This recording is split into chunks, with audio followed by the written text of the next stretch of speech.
welcome to Meeple University How to Play Guts of Glory.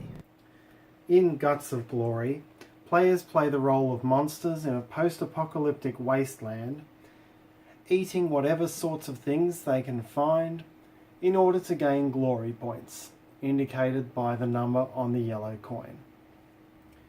The first player to score 7 glory points wins the game. To set up the game, take a number of blue food cards and green condiment cards based on what the rulebook says for the number of players in the game. Shuffle these together to form the main deck and draw 3 face up onto the plate. Place the glory trophy cards in this space, place everyone's score marker on the 0 space and give each player a mouth board. Give the first player the fork token. Each player's turn takes place over 4 steps. The first step is to fill, that is to refill the plate to 3 cards. The second step is to feed. The player must take 1 card from the available face-up 3 and place it onto his or her mouth board.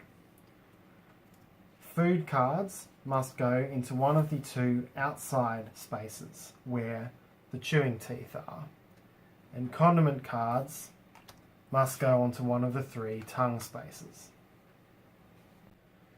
Feeding is not optional, and if a player's mouth is full or if there is otherwise no way for a player to make a legal feed, the player must spew 1 card from his or her mouth in order to make room to feed a new card. I'll go into the full details of how spewing works later. The third step in a player's turn is to froth, which means to take 2 chew tokens from the general supply of chew tokens. The fourth step is to chew, which means to place those chew tokens onto cards. Chew tokens must be placed onto different cards and may be placed onto either food or condiment cards of your choice. A player must use all chew tokens that he or she is able to, and if there are any which cannot legally be used, they are returned to the supply at the end of the turn. Chew tokens must be played on different cards unless the player has a card with the double chew action, in which case 2 chew tokens may be placed on the same card. I'll go through the powers and effects later in the video. If during the chew step a card has as many chew tokens on it as its toughness, that is the number in the black circle, that item is immediately swallowed. The chew tokens are returned, the card is discarded, and if it has any glory points attached to it, the player's score marker is moved up that number of spaces. Once the player's chew phase is over, that player's turn is over. The fork card is handed to the next player. This card is used to keep track of whose turn it is, and any chew tokens that were placed on cards remain there. Many cards in the game have effects or powers that are listed at the bottom of the card in text. Anything with this icon is a mouth effect, so it will be in effect as long as that card is in a player's mouth. Anything with this icon is a swallow effect, and that is a one-time effect which will occur at the moment that that card is swallowed. Some cards have both a mouth and swallow effect.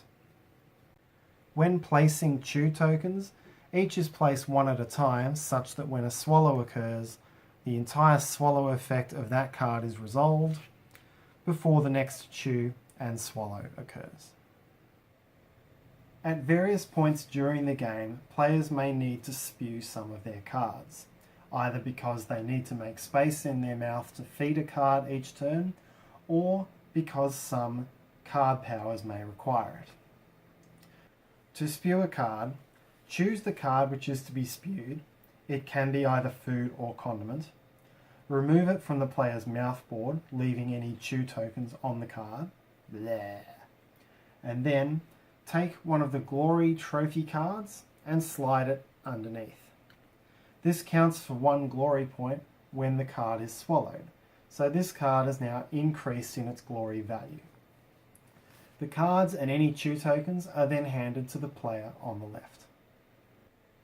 If the player on the left has space for that type of card, whether it be food or condiment, that player must immediately feed it, and the spewing phase is over. If the player on the left does not have room in his or her mouth for the spewed card, that player has a choice. The player may either reject the spewed card, discarding it and returning chew tokens to the bank, or the player may spew one of his or her existing cards, following the same process of handing it to the player on the left and adding a glory card, and then feed the new card.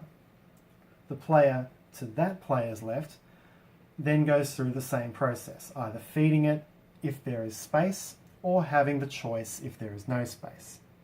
This can continue around in a long chain of spews until it is broken by a player rejecting the spewed card. This is why the Falcke card is in the game, in order to keep track of whose turn it actually is when the chain of spews begins. When a card is swallowed, any chew tokens are returned to the main supply, the main card is discarded, and any glory cards go back into the glory pack.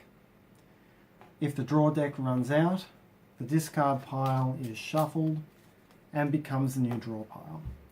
If the glory pile runs out, no new glory cards are added upon spewing until some have been returned. The game ends when one player reaches 7 points at the end of his or her turn. That player is the winner. A player can reach 7 points on another player's turn, but will not win the game until the end of his or her turn.